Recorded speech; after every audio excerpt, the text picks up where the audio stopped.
네, 안녕하세요. 저는 한재선이라고 합니다. 그전에는 여러 가지 일을 했고요. 지금은 카이스트 전산학부에서 겸직 교수로 웹3 쪽 수업을 만들어내고 있습니다.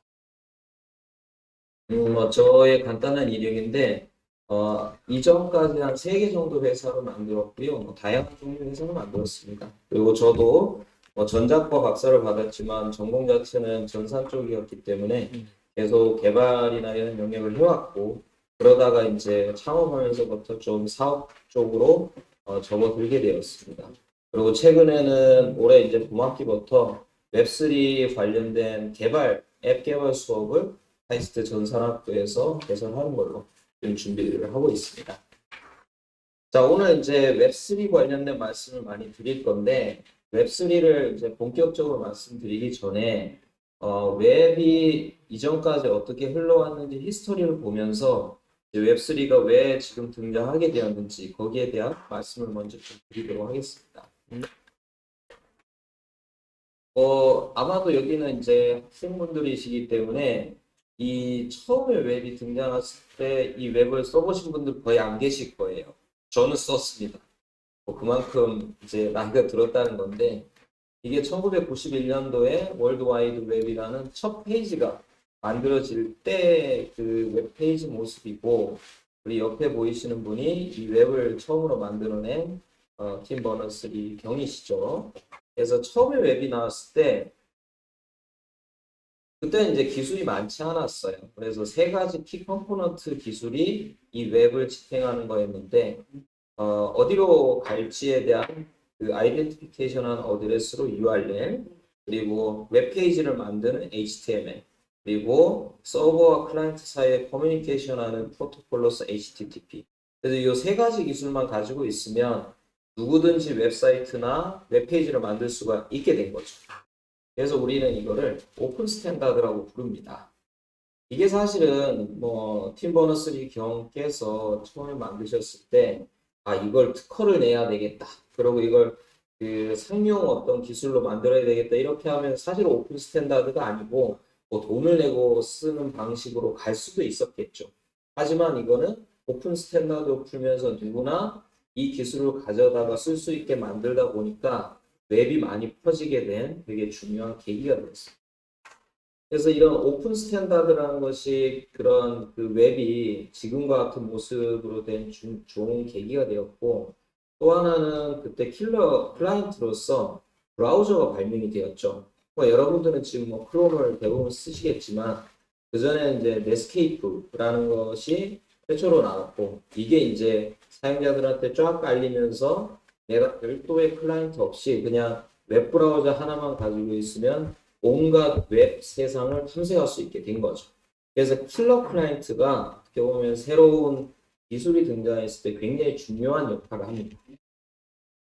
그리고 또 하나는 이게 디센트럴라이즈 된 거라고 말씀을 드리는데 되게 재밌습니다. 사실 지금이야 여러분들이 주로 쓰시는 웹 서비스들이 유튜브, 틱톡, 페이스북, 인스타그램 이래서 굉장히 거대한 회사들의 어떤 플랫폼 서비스를 쓰고 있는데 처음에 앱이 나왔을 때만 해도 내가 웹페이지나 웹사이트가 필요하다? 내가 웹서버를 설치하고 그 위에 홈페이지를 올리고 그 다음에 DNS 등록하고 이 과정을 다 했어야 됐습니다. 그래서 어떻게 보면 그 당시만 해도 이런 웹페이지나 웹사이트들이 다 각자가 운영하는 형태로 오히려 더 분산화된 구조였죠. 그러다가 지금처럼 모습이 바뀌게 된 거예요. 그래서 이런 형태들이 어떻게 보면은 웹이 많이 퍼질 수 있게 된 계기가 되었다. 그래서 이때 시절을 우리가 웹 1.0이라고 많이들 그 명칭을 합니다. 그리고 이때 이제 대표적인 서비스가 야후라고 있었는데 아마 여러분들이 야후를 거의 안 써보셨을 거예요. 그때는 검색이라는 게 따로 없었고 웹페이지에 있는 것들을 다 모아다가 정보를 카테고라이즈해서 여기에서 쭉쭉 따라가지고 내가 원하는 페이지를 찾아갈 수 있게 만든 거죠. 이걸 이제 그 당시만 해도 이제 포털이라고 불렀습니다. 즉 웹의 세계로 들어가는 문이 되는 거죠. 그리고 또 하나는 AOL 같은 이런 서비스들 같은 경우에는 뭐 이쪽에서 컨텐츠를 생성하는 사람, 크리에이터나 또는 이제 저널리스트를 하이어 해가지고 고용해서 자기네가 컨텐츠를 만들고 사용자들 그 쓰게 일방적으로 쓰게 만드는 그런 구조였어요. 그래서 처음에 웹이 나오고 이 웹 1.0 시절만 해도 웹이라는 것은 그냥 리드 온리 웹이었어요. 말하자면은 스태틱 웹, 즉 고정된 형태의 웹이었고 사람들이 할 수 있는 일이라고는 거기 안에 있는 컨텐츠를 우리가 소비하는 것 뿐이 없었죠. 하지만 이때가 이제 어떻게 보면은 정보화 시대가 시작된 그 타이밍이라고 보시면 되겠습니다. 그래서 이 웹을 통해서 야후나 뭐 AOL, 넷스케이프 같은 유명한 회사들이 성공적인 회사들이 등장을 한 것이고 포털의 구조는 간단하죠. 이제 포털 자체가 컨텐츠를 마련해서 이걸 유저가 소비하게 하는 것이고 이때도 이제 수익 모델은 주로 광고를 통해서 수익을 얻는 구조였습니다. 그러다가 2000년대 이제 한 중반쯤 들어서면서 이제 여러 가지 변화들이 나타났습니다. 그 중에 기술적으로는 인터랙티브 웹을 구현할 수 있는 기술들이 나왔어요. 뭐 여러분들이 지금은 많이 쓰시지만 자바스크립트라든가 그리고 비동기 통신을 해주는 AJAX라든가 뭐 플래시 이런 것들이 나와서 이제는 고정된 웹이 아니고 서로 인터랙티브하게 할 수 있는 웹이 나오다 보니까 사용자들의 참여가 더 쉬워진 거죠. 또 하나는 예전처럼 내가 웹사이트나 홈페이지를 만들어야 되는 것이 아니고 컨텐츠를 저장할 수 있는 툴들이 많이 나오는 거예요. 예를 들면 블로그 서비스, 그리고 위키 서비스 이런 걸 통해서 훨씬 더 사용자들이 쉽게 웹을 만들어낼 수 있는, 웹페이지를 만들어낼 수 있는 그런 환경이 조성이 되었다. 그리고 마지막으로 되게 중요한 2007년에 아이폰이 처음으로 등장했죠. 그럼으로 인해서 완전히 바뀌게 된 거예요. 뭐냐면은 지금까지는 웹을 하려면은 오로지 PC 앞에, 랩탑 앞에 붙어야 됐었는데 그다음 이제 스마트폰이 나옴으로 인해서 이제는 PC 앞에 없더라도 내가 데이터를 입력할 수 있는 그러한 환경이 되게 된 거죠. 그래서 데이터 인풋 디바이스로서 스마트폰이 굉장히 중요한 역할을 하게 됐다. 웹 2.0 시절의 가장 대표적인 서비스는 우리가 위키피디아를 볼 수가 있습니다.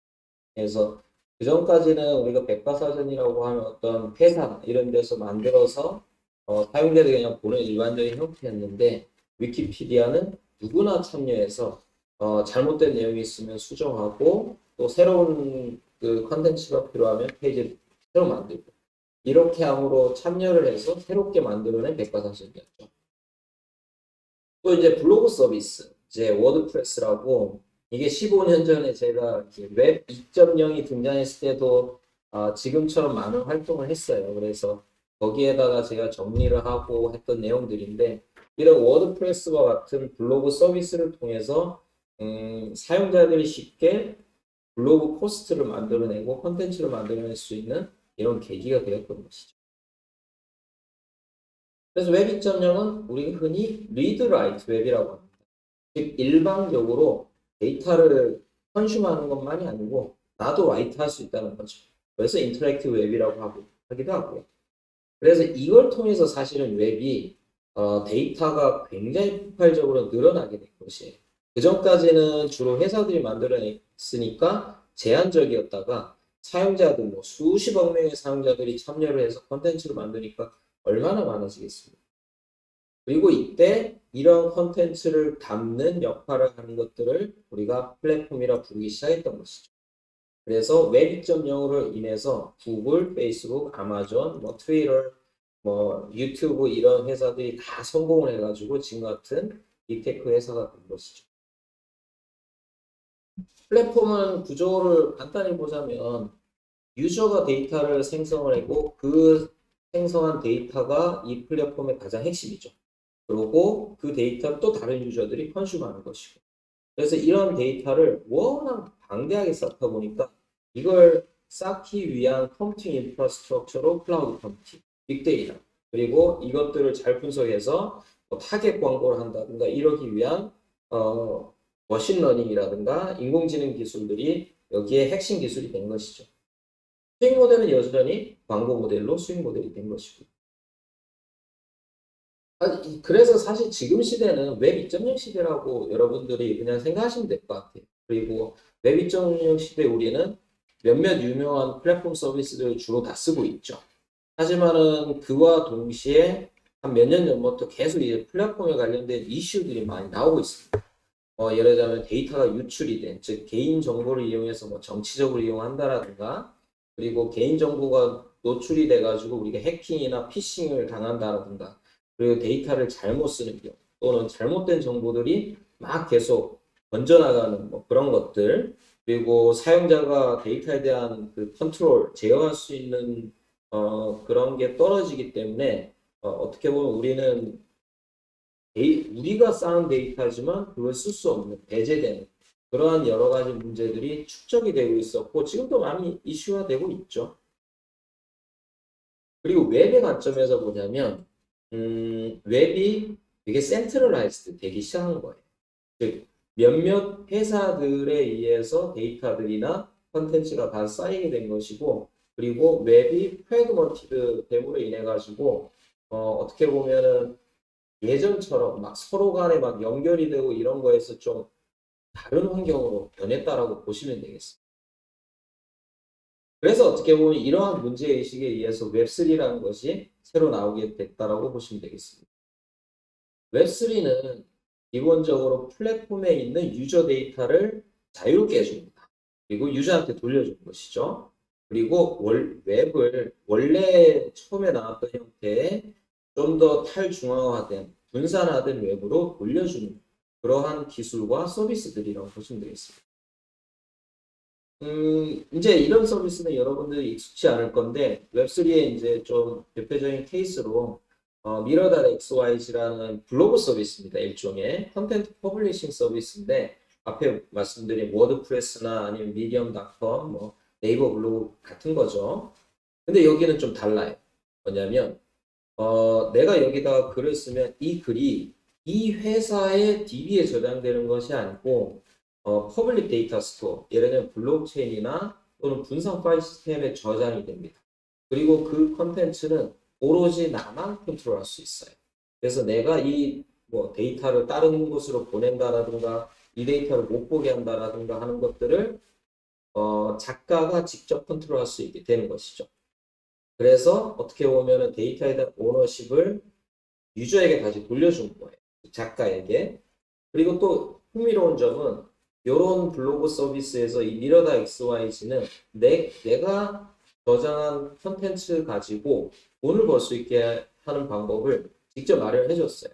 그래서 컨텐츠를 읽은 독자들 중에 이 컨텐츠가 마음에 든다라고 하면 일종의 뭐 기부일 수도 있고 아니면은 어떤 기념품을 모으기 위해서일 수도 있고, 이 컨텐츠를 내가 좋아한다라고 일종의 여기다가 돈을 내면 그거는 이제 이더리움의 이스라는 가상자산으로 보내는데 그걸 주면 거기에 대한 기념으로 NFT를 발급받게 됩니다. 이런 구조로 해서 컨텐트 자체를 가지고 수익화를 할 수 있는 이런 구조를 만들어 준 것이죠. 이런 것들이 예전에 플랫폼 비즈니스에서는 광고 비즈니스 모델이었다라고 하면은 이거는 다이렉트하게 컨텐츠를 기반으로 수익을 낼 수 있는 그런 구조를 만들어 왔기 때문에 앞에랑은 결이 좀 다른 형태라고 보시면 되겠습니다. 또 하나 이제 라리블이라고, 이거는 NFT라고 하는 그러한 디지털 컬렉터블 수집품을 사고 팔 수 있는 마켓플레이스인데, 이런 마켓플레이스 같은 경우에는 대표적으로 플랫폼 서비스입니다. 왜냐하면은 바이어와 셀러들이 모여가지고 일종의 장터를 만들어주고 플랫폼은 중간에서 중재만 해주기 때문에 보통 플랫폼이라고 부르는데, 이러한 라리블 같은 경우에는 이 서비스를 운영하는 전체에 대한 오너십을 이 서비스를 이용하는 사용자들한테 다 넘겨준 거예요. 그 넘겨주는 방식을 예를 들면 NFT를 사고 파는 사람들한테 이러한 거래를 많이 하면 많이 할수록 거기에 비례한 만큼의 어떤 토큰을 나눠주고, 그리고 그 토큰을 보유하고 있으면 나중에 라리블에서 중요한 의사결정을 할 때 보팅으로 나는 이 안이 마음에 들어, 저 안이 마음에 들어 하면서 의사결정에 참여할 수 있게 만들어준 거죠. 말하자면 뭐 요새 주식회사에서 보면 이사회에 주주로서 참여할 수 있는 것과 비슷하게 그런 구조를 만들어서 이 라리블이라는 회사 자체의 운영을 참여자들이 할 수 있게 만들어줍니다. 즉 서비스 자체 오너십을 아예 넘겨버리는 것이죠. 이런 것들이 어떻게 보면 웹3에서는 굉장히 일반적으로 많이 벌어지고 있는 일들이라고 보시면 되겠습니다. 자, 그래서 웹3를 read, write에서 더하기 own, 즉 소유의 개념까지 들어간 그런 웹이라고 보시면 되겠고요. 이런 소유를 구현하려다 보니까 탈중화화된 웹으로 다시 돌아가게 된 그런 형태의 디센트럴라이즈 웹으로 됐다라고 보시면 되겠습니다. 그래서 이제 사람들은 내가 뭐 유튜브에 비디오를 올리고 인스타에 사진을 올리고 하는 것들이 그냥 프로듀스 생산만 하는 것이 아니라 그 컨텐츠 자체의 소유권도 나한테 오게 되는 그런 형태로 웹3가 발전시켜 나가고 있다라고 보시면 되겠습니다. 그리고 이렇게 데이터가 나의 소유가 됐고 이러다 보니까 그러면은 이 서비스 자체는 누가 이거를 운영을 하는 것이냐 이런 이슈가 나오게 되는데 그런 서비스의 운영을 이 서비스에 대한 참여자들이 직접 운영하는 이들의 모음을 커뮤니티라고 부르기 시작했고요. 그래서 이런 참여자들에 의해서 거버넌스, 즉 지배구조가 일어나는 거버넌스 바이 커뮤니티가 이쪽에서는 일반적으로 많이 구축이 되고 있고 실험이 되고 있습니다. 하지만 성공적인 서비스가 뭐냐? 사실 아직 없어요. 아직 없고 뭐 여러분들 중에도 이런 웹3 서비스를 막 쓰고 있다 이러신 분들 안 계시잖아요. 그런 거로 봤을 때도 아직은 킬러 서비스가 나오지 않은 상태이고 완전 시작 단계라고 보시면 됩니다.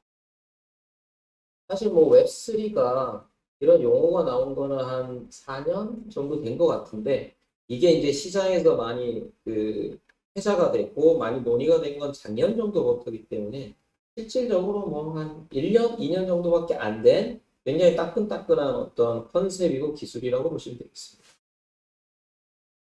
자, 웹3는 어떻게 워킹을 하냐 보시면은 유저들이 데이터, 컨텐츠를 만들어내면 그게 유저 데이터인데 그 유저 데이터가 웹3 서비스에 쌓이는 것이 아니고 어딘가 알 수 없는 퍼블릭 데이터 스토어에 쌓입니다. 이 퍼블릭 데이터 스토어가 우리가 흔히 많이 듣는 블록체인이라든가 또는 분산 파일 시스템 같은 IPFS 뭐 이런 데 쌓이게 되는 것이죠. 그리고 웹3 애플리케이션은 이 퍼블릭 데이터 스토어에 접근을 해가지고 유저 데이터를 리드하는 것일 뿐입니다. 그리고 소비자들은 이제 일반 사용자들은 그 웹3 서비스를 통해서 그런 컨텐츠를 보는 것이죠. 그래서 여기도 보시는 것처럼 유저 데이터가 퍼블릭 데이터 스토어에 저장이 되어 있기 때문에 어떤 앱들도 이 유저 데이터를 다 볼 수가 있는 것이에요. 그래서 유저 데이터가 내가 유저 데이터를 잘 쌓아놓으면 이 내 데이터를 활용하는 서비스가 뭐 구글, 페이스북 몇 개 서비스가 아니고 누구든 활용을 할 수 있게 되는 것이에요. 물론 거기에 대한 그 퍼미션 같은 경우는 내가 열어줘야 되겠죠. 그래서 그런 형태로 나의 데이터에 대한 활용도도 굉장히 높아진다라고 보시면 됩니다. 요약을 해보자면 1991년도에 웹 1.0이 처음으로 웹이 등장하면서 리드 온리였다가 이제 2000년대 중반에 웹 2.0 그래서 리드 라이트 웹으로 변화하게 되고요. 그리고 최근 들어서 웹 3가 등장하면서 리드 라이트 온 웹까지 진화를 하게 된 것입니다. 근데 재밌는 거는 요 시간 간격을 보시면 한 15년 정도의 시간 간격이 있어요. 즉 어떻게 보면은 한 그 새로운 그 테크놀로지 내지는 어떤 웹의 트렌드가 나오는데 한 15년 정도의 시간이 좀 필요한 것이고 그래서 보면은 그 웹3도 이제 나왔기 때문에 이것이 좀 성숙하는 단계로 접어들려고 하면 조금 더 시간이 걸릴 거다. 그리고 어떻게 보면 한동안은 계속 웹 2.0의 시대를 계속 가면서 웹3로 전환하는 그러한 움직임이 일어나지 않을까라고 생각하고 있습니다. 오케이. 자, 그러면은 지금까지 제가 이제 웹의 히스토리를 바라보면서 여러분들께 어떻게 웹3라는 것이 등장하게 되었는지 설명을 드렸어요. 결국 웹3라는 것은, 이렇게 등장했다고 보시면 되겠죠.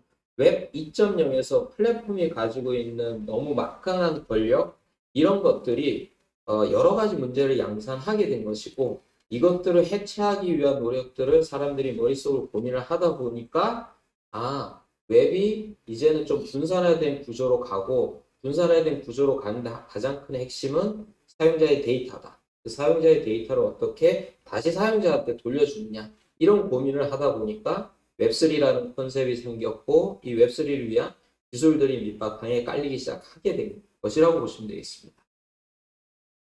그러면 지금부터 이 웹3의 특징에 대해서 좀 더 딥하게 들어가면서 살펴보도록 하겠습니다. 근데 좀 유즈 케이스를 들여가지고 말씀을 드리면 좀 더 쉬울 거예요. 자, 일단 그 웹3의 정의들이 이렇게 다양하게 있습니다. 여기 보시면 다 보면 이제 블록체인이나 웹3 영역에서 되게 유명하신 분들께서 각자 웹3에 정의해 놓으시는 거예요. 여기에 이제 빨간 글씨로 제가 이제 해놓은 것들이 대부분 비슷한 얘기를 하신 것들인데, 보면은 디센트럴라이즈드 인터넷, 즉 인터넷이 지금처럼 플랫폼에 중앙화되는 것이 아니고 좀 더 탈중앙화되어야 된다. 뭐 이런 얘기 공통적으로 하시고, 그리고 유저 데이터에 대한 오너십과 컨트롤을 유저한테 다시 돌려줘야 된다. 그리고 뭐 오픈소스 네트워크, 퍼블릭 네트워크 이런 얘기들을 많이들 하고 있습니다. 거의 공통적으로. 근데 이제 조금씩 톤들이 다른 건 보실 수가 있을 거예요. 그만큼 웹3라는 것은 아직은 누가 이렇다라고 정의해서 나온 것이 아니고 자연 발생적으로 나왔기 때문에 각자 약간씩 다른 컨셉을 가지고 있다고 보시면 되겠습니다. 그래서 저도 저 나름대로의 웹3 데피니션을 가지고 있는데, 저는 어떻게 보냐면은 사실 유저 데이터가 제일 중요하다고 봐요. 그래서 유저 데이터가 사람 유저들한테 오너십이 다시 넘어가고, 그리고 그로 인해서 유저들이 새로운 어떤 경제적인 기회를 창출하게 될 수 있는 이러한 새로운 형태의 인터넷이 웹3가 아닐까. 그래서 기존에는 우리가 웹이라고 하면은 정보의 바다 또는 정보의 네트워크라고 불렀는데, 이제는 정보뿐만이 아니고 가치의 네트워크, 또는 뭐 자산의 네트워크 이렇게 부를 수도 있고요. 그리고 우리가 어떤 재산이나 자산으로서의 가치를 가질 수 있는 것을 디지털 세상, 온라인 세상에다가 마구 만들어낸 것들이 서로 연결이 될 수 있는 그러한 형태의 새로운 형태의 그 인터넷이 웹3지 않을까라고 생각합니다. 그래서 저는 뭐 좀 어려운 단어긴 한데 솔번티라고 해서 전 주권이라는 뜻입니다. 웹3는 데이터 주권에 대한 얘기이지 않을까? 결국 말하자면은 우리가 지금까지 놓치고 있었던, 내지는 포기하고 있었던 데이터 주권을 다시 가져오게 하는 그런 것이 결국 웹3의 전반적인 내용일 거다라고 생각합니다. 그리고 블록체인은 이 웹3를 이런 목적을 달성하기 위해서 지금으로서는 가장 가능한, 그리고 가장 어떻게 보면은 적합한 기술이다 라고 이해를 하시면 될 것 같아요. 이게 무슨 말이냐면 사실은 데이터 오너십을 유저에게 돌려주고, 그로 인해서 유저들이 이걸 활용해서 새로운 어떤 그 부를 창출하거나 기회를 창출할 수 있게 해준 이 고를 위해서는 블록체인이 유일한 기술은 아닐 수도 있는 거예요. 말하자면 예전에 뭐 예를 들자면 센트럴라이ズ드 플랫폼이 그래 우리가 이제 데이터 오너십을 유저한테 다시 줘보자 라고 하면서 블록체인이 아닌 방식으로 이걸 구현해내면, 그러면은 그러한 방식으로 또 웹3가 올 수도 있어요. 그래서 블록체인이 가장 지금은 그럴듯한 적합한 기술이지만, 다른 형태의 방식으로 웹3를 구현하는 것도 충분히 나올 수 있다. 그렇기 때문에 우리가 그걸 배제할 필요는 없다라는 의미에서 이 말씀을 드리는 것이고요. 하지만 지금까지 이러한 그 웹3에 대한 준비를 가장 많이 했던 것이 블록체인 동네이기 때문에, 앞으로 이제 블록체인 쪽에서 이루어지고 있는 어떻게 웹을 탈중앙화시키면서 데이터의 권리를 유저한테 돌려주는지에 대해서 말씀을 드리도록 하겠습니다. 이 웹3의 피처를 특징을 한 네 가지로 정의를 해봤는데, 데이터 오너십을 유저한테 돌려주고, 그럼으로 인해서 데이터가 디지털 프로퍼티가 되는 거예요. 프로퍼티는 재산이라는 뜻이죠. 즉, 우리가 디지털에서 재산이 사실은 디지털엔 잘 없잖아요.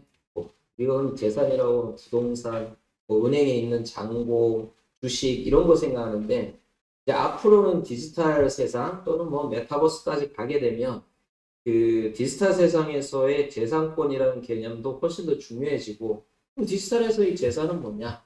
결국은 다 데이터다. 그래서 데이터가 앞으로는 디지털 재산이 되게 중요해지게 될 거다. 그리고 세 번째는 이러한 데이터를 거버닝하는 그래서 지배하게 되는 그런 주체로서 커뮤니티가 굉장히 중요한 역할을 하게 될 거다. 왜냐면 내가 혼자 관리하기 되게 어렵거든요. 그래서 커뮤니티를 통해서 기존의 회사가 아닌 나랑 비슷한 마인드를 가진 사람들의 모임, 그런 커뮤니티를 통해서 이런 것들이 관리가 될 수 있게 할 거다. 그리고 마지막 네 번째가 이런 데이터를 활용을 해가지고 어떤 새로운 기회를 창출하고 하는 즉 데이터를 어떻게 활용할 것이냐는 툴로서 프로토콜이라는 개념. 요 뒤에서 이제 예시를 들면서 소개를 드리도록 하겠습니다. 자, 렌즈 프로토콜이라고 제가 이 서비스를 통해서 여러분들께 앞에서 설명드린 네 가지 피처에 대해서 말씀을 드릴 건데 이 렌즈 프로토콜은 뭐냐면 유저 내가 그 소셜 서비스를 하면서 만들어내는 여러 가지 그런 데이터들을 내가 소유할 수 있게 만들어주는 그런 프로토콜이라고 보시면 돼요. 그래서 여기 보면 유저 온드 오픈 소셜 그래프라고 되어 있죠. 이게 프로토콜입니다. 말하자면은 이 기반 위에서 트위터 같은 서비스가 나올 수도 있고 유튜브 같은 서비스가 나올 수도 있고 이렇게 만들어주는 일종의 프로토콜 서비스라고 보시면 될 거예요. 그래서 위에서 이제 제가 설명드린 게 이 렌즈 프로토콜과 그리고 이 렌즈 프로토콜 위에서 구축이 된 데이터를 기반으로 웹3 스타일의 트위터를 만든 렌스터라는 서비스에 대해서 좀 소개를 드릴 거예요. 자, 첫 번째, 이 데이터 오너십을 어떻게 유저한테 돌려주느냐. 이 렌즈 프로토콜을 여러분들이 쓰시게 되면, 뭐, 예를 들어, 렌스터에서 내가 웹3 트위터에서 계정을 하나 만들어야지 라고 하면, 여러분들이 그냥 만들 수 있는 건 아니에요. 이게, 뭐, 현재로서는 그 일종의 클로스 베타이기 때문에 여러분들이 쓰시지도 못하고요. 만약 써보고 싶다라고 하면은, 프로필 NFT를 하나 사셔야 됩니다. 저걸 마켓플레이스에서 누군가 자기가 이미 해가지고 만들어 놓은 계정을 판 거예요. 계정을 판 거예요. 말하자면. 이 계정을 마켓플레이스에서 팔았고, 제가 저걸 하나 샀어요. 사가지고, 계정을 하나 삼으로 인해서, 이제 나의 계정이 여기 생긴 거예요. 그리고 이 프로필 NFT는 Non-Fungible 토큰의 약자고, 대체 불가능한 형태의 토큰을 블록체인에 만드는 기술입니다. 그래서 내가 산 저 프로필 NFT 밑에 뭐가 다 링크돼서 붙냐면 이 서비스에다가 내가 포스트를 올리거나 즉 어떤 컨텐츠를 올리거나 또는 코멘트를 쓰거나 여기서 미러라고 부르는 리트윗을 하는 이러한 데이터들이 전부 다 퍼블리케이션이라는 형태로 해서 프로필 NFT에 같이 링크돼서 묶입니다.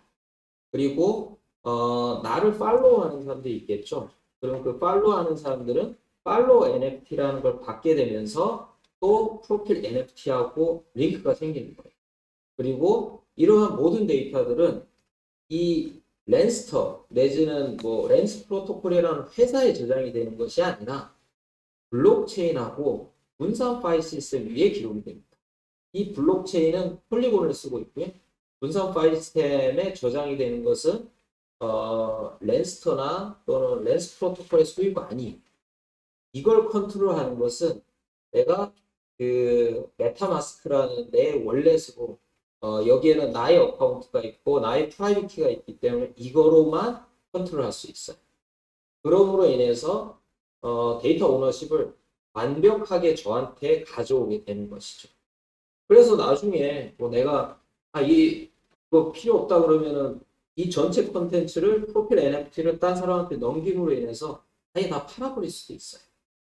자, 이래서 첫 번째 피처, 데이터 오너십을 구현하는 것을 블록체인과 이런 분산 파일 시스템을 통해서 가능하게 만들어. 자, 두 번째가 디지털 자산으로서의 데이터입니다. 이게 디지털 자산으로서의 역할을 하려면 결국 내가 가진 자산으로 인해서 이걸 통해서 수익화가 가능해져야 되거든요. 처분이 가능해져야 되는 것이기 때문에 이 처분할 수 있는 메커니즘, 즉 모네타이제이션 할 수 있는 메커니즘이 있어야 되는데 여기 그게 다 있어요. 그래서 아까 말씀드린 것처럼 뭐 내가 쓴 컨텐츠나 커멘트 이런 것들이 블록체인 같은 데 저장이 되는데 이거를 내 컨텐츠가 마음에 들어 하는 사람들이 컬렉트를 할 수 있어요. 컬렉트를 하게 되면은 일종의 여기에다 돈을 내고 페이드 컨텐츠를 자기가 수집하는 거예요. 사실 수집 안 해도 볼 수 있는데 왜 수집하냐?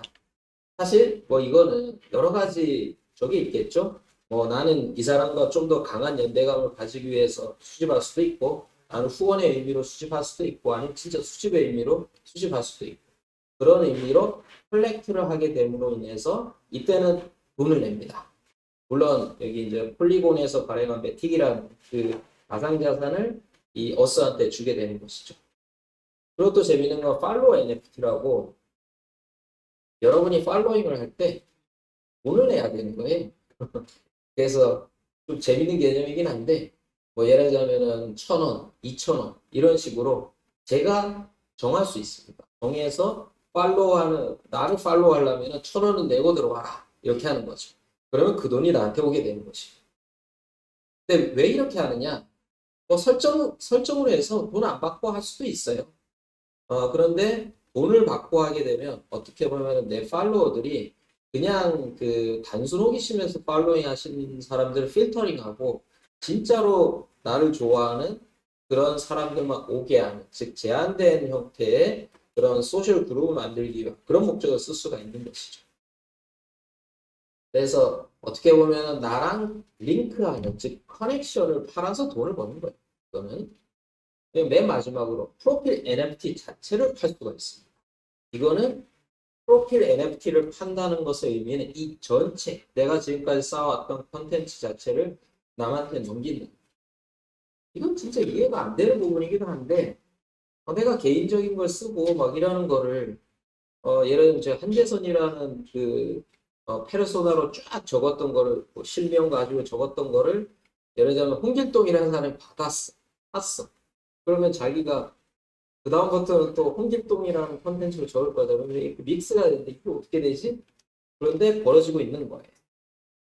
자, 어쨌든 내가 가진 모든 컨텐츠 자체를 넘길 수가 있다. 아이덴티티 자체를 넘길 수 있는 이런 가능성이 생기면서 결국은 내 컨텐츠 자체가 이제 디지털 재산으로서 역할을 할 수 있는 가능성이 생기게 되는 것이죠.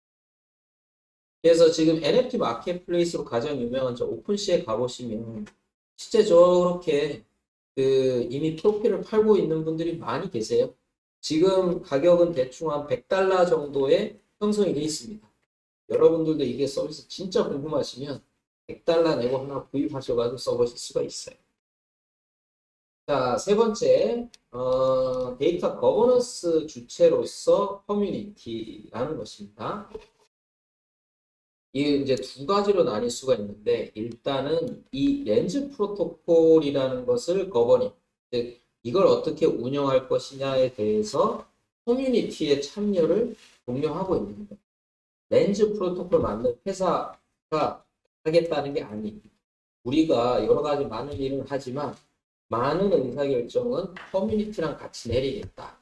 그래서 커뮤니티 멀티시그라는 것을 기술을 개발해서 얘들이 이제 디플로이 하고 있는데 멀티시그는 뭐냐면 멀티 시그니처의 약자고요.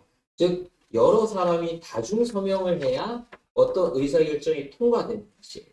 그래서 이런 의사결정을 커뮤니티에 참여하는 여러 사람들이 각자 다 동의해요. 이렇게 해야 통과될 수 있는 이런 스킴을 만들어서 렌즈 프로토콜이 그 커뮤니티에서 운영이 될 수 있게 하겠다라는 것이죠. 이게 뭐 만약에 잘 운영이 되면 어떤 장점이 있냐면 렌즈 프로토콜을 처음에 만들어낸 사람 개발자들이나 주체들이 아 이제 우리는 그만해야 되겠다 하고 그만두더라도 이 렌즈 프로토콜은 계속 운영이 될 수 있어요. 왜냐하면 이 커뮤니티에서 운영이 되기 때문에 뭐 오픈소스 개발자들이나 그런 분들이 참여를 해가지고 계속 해나갈 수 있게 여기서 집행을 할 수가 있게 되는 것이죠. 그래서 렌즈 프로토콜 자체가 커뮤니티에 의해서 운영이 되도록 만드는 게 하나의 측면이 있고 또 하나는 이거 참 재밌는 개념인데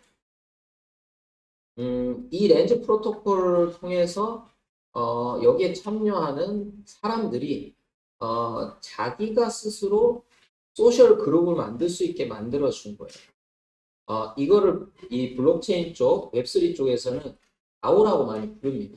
탈중앙화 자율화된 조직이라고 해서 누가 뭐 나 사장이요, 뭐 나 대장이요 이렇게 하는 것이 아니고 참여하는 사람들이 같이 어떤 프로그램에 의해서 그 정해진 룰대로 돌아가는 그런 자율화된 조직을 만드는 것이 DAO고 이러한 소셜 DAO를 만들 수 있게 만들어주는 거예요.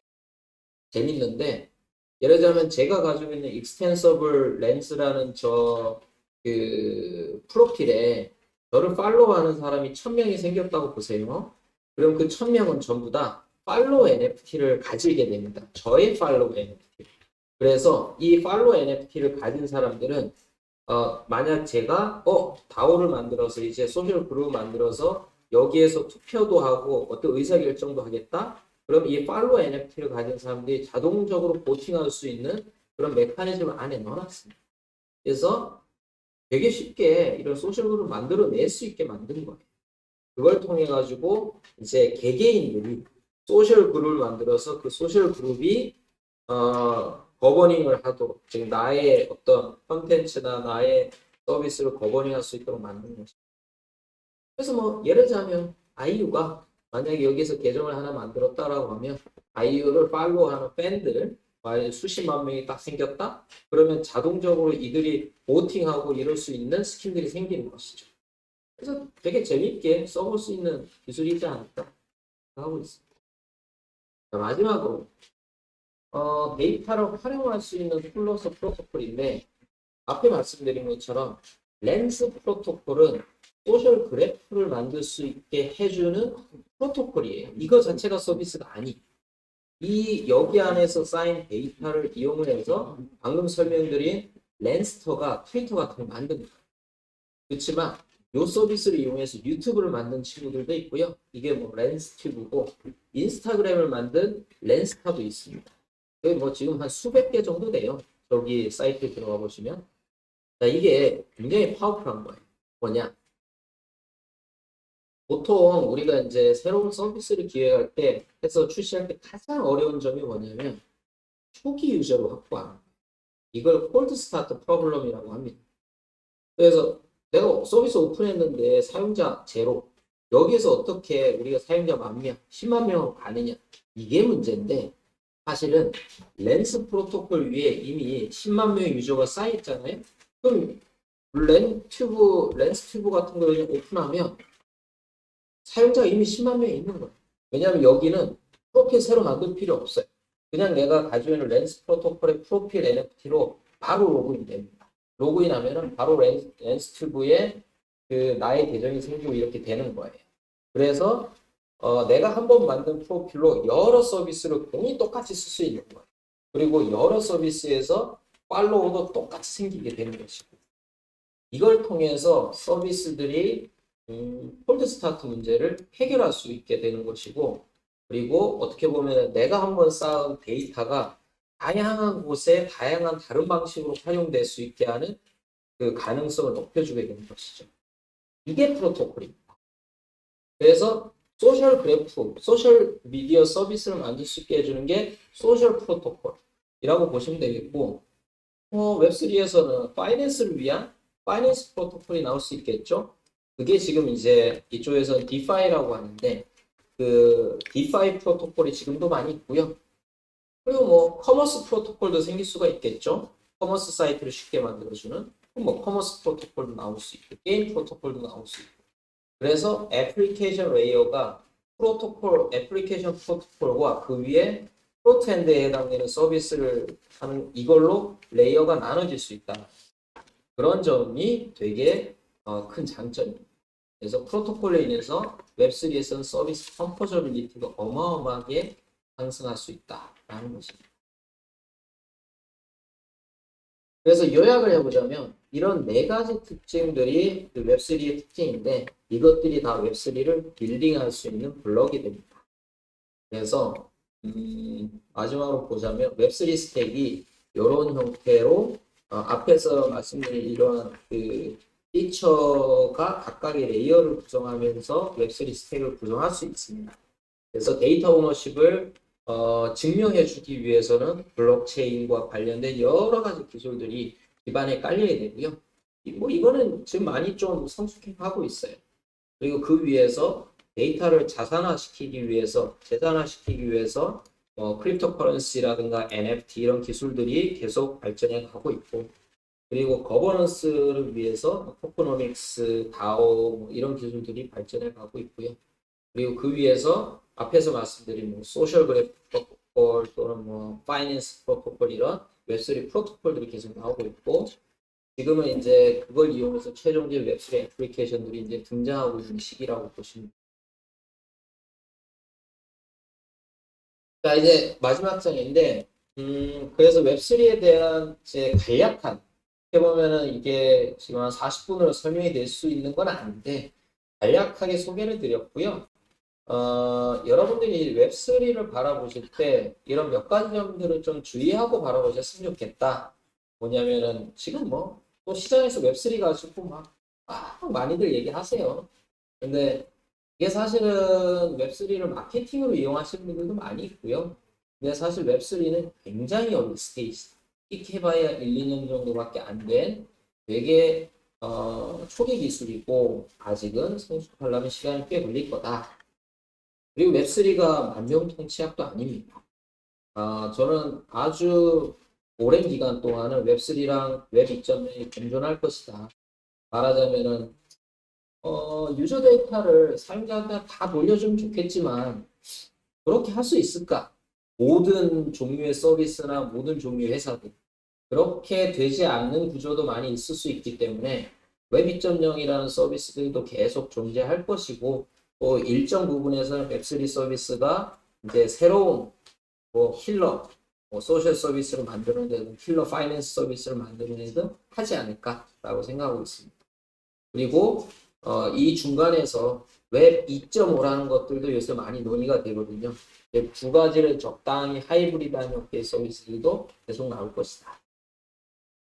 근데 제가 이제 학생 여러분들이나 다른 분들한테 웹3를 계속 미리미리 많이 보셔야 된다고 말씀을 드리는 이유는 웹3가 여러분들이 서비스나 어떤 제품을 기획할 때 어떤 생각의 전환, 사고의 전환을 좀 불러일으킵니다. 되게 영감을 불러일으키는데 웹 2.0 시절에는 우리가 서비스를 만든다, 스타트업을 한다라고 하면 뻔해요. 맨날 그 플랫폼 서비스를 어떻게 만들어야 되느냐, 유저를 애퀴지션 어떻게 해서 얘들을 어떻게 락인 시켜서 가둬둔 다음에 광고 모델을 어떻게 붙이고 뭐 이런 고민을 똑같이 하고 있는 거예요.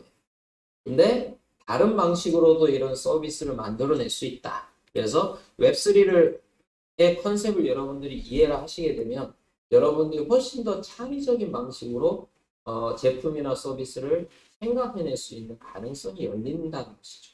그래서 여러분들이 웹3를 조금 더 앞으로도 많이 공부하시고 그러시면서 생각의 전환을 한번 마련해 보셨으면 좋겠다라고 하는 것을 로 마치도록 하겠습니다. 네, 좋은 강연 감사합니다. 그럼 지금부터 Q&A 시간을 갖도록 하겠습니다. 첫 번째 질문입니다. 수익 구조에 대해서 궁금한 학우분들이 있는데요. 우선 그 웹3를 기반으로 유저에게 데이터 소유권을 넘겨주고 유저 간의 거래 또는 커뮤니티를 제공하는 거라면 어떤 수익 구조를 가질 수 있는지, 그리고 그라운드 X 같은 서비스 회사들은 어떻게 회사를 운영할 만한 큰 수익을 얻는지 답변해 주시면 감사하겠습니다. 네, 되게 좋으신 질문이고요.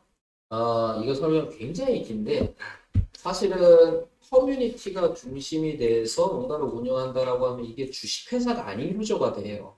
주식회사가 아닌 구조가 되고 그리고 뭔가 리더도 없고 막 이런 구조이기 때문에 기존의 주식회사와 같은 형태로 뭔가를 만들기가 되게 어려워요.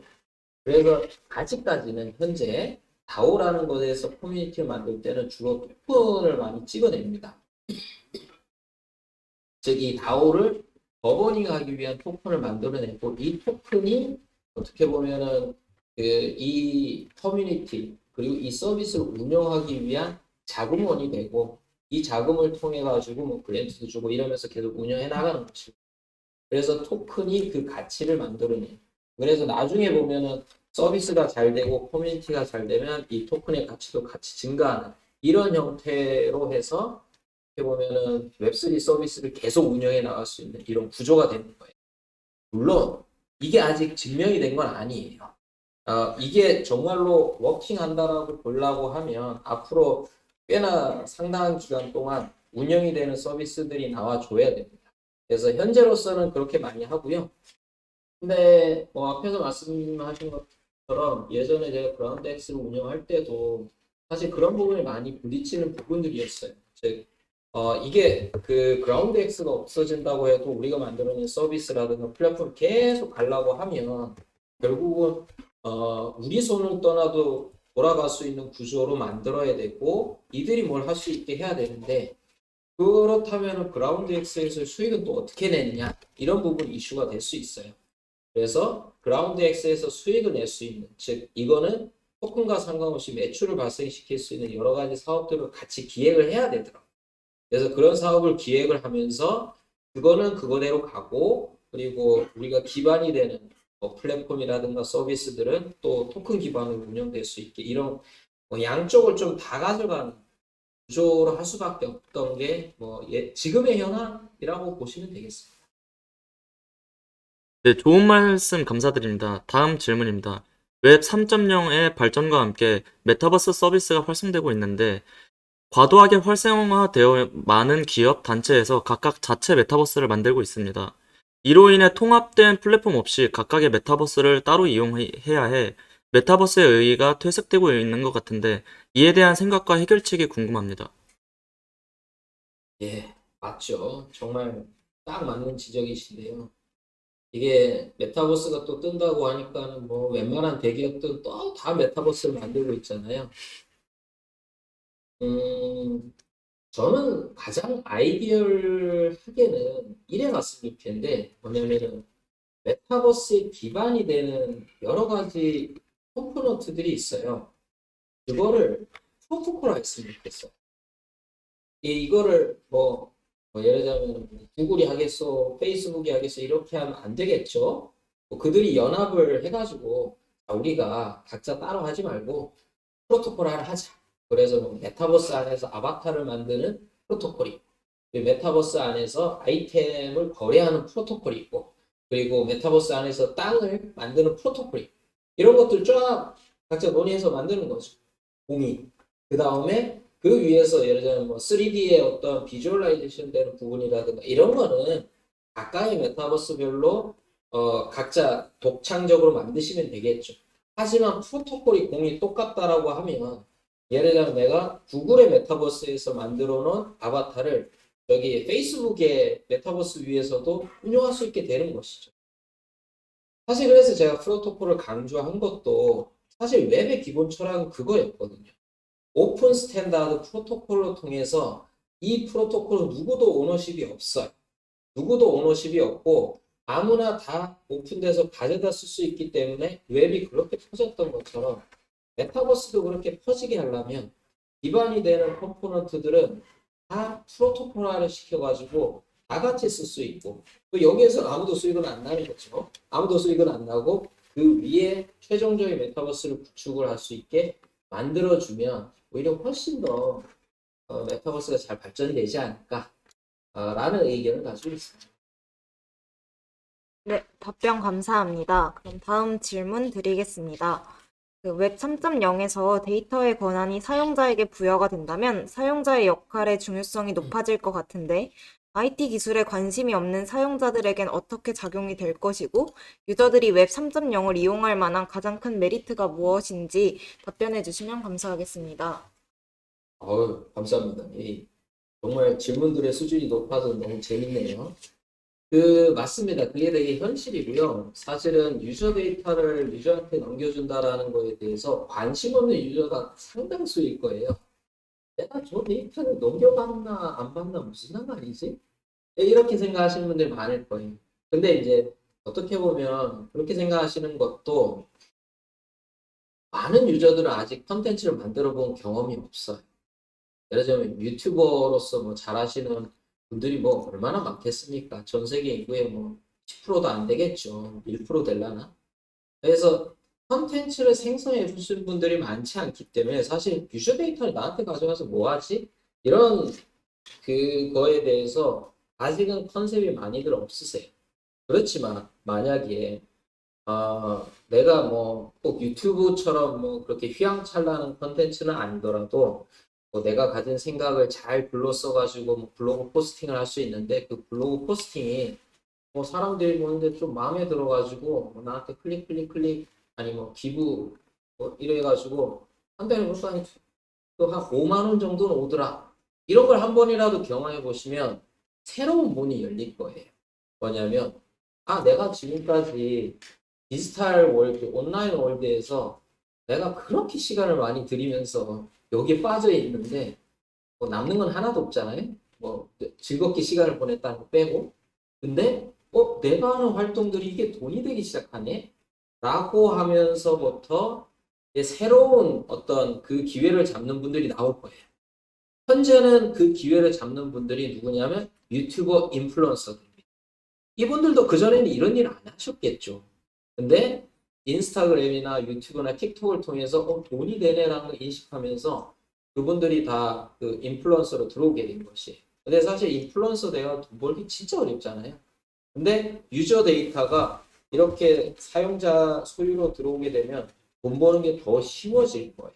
모네타이제이션이 더 쉬워질 거기 때문에 그러면은 정말 시리어스하게 인플루언서를 안 하더라도 뭐 일과 이후에 나의 소일거리로 그런 걸 조금씩 하면서 뭐 엄청나게 많이 벌지 않더라도 그래도 소소하게 볼 수 있는 이러한 환경이 마련이 될 수 있기 때문에 아마도 좀 더 많은 분들이 이 온라인 세상, 디지털 세상에서 수익화를 하는 그런 계층들도 나올 수 있다.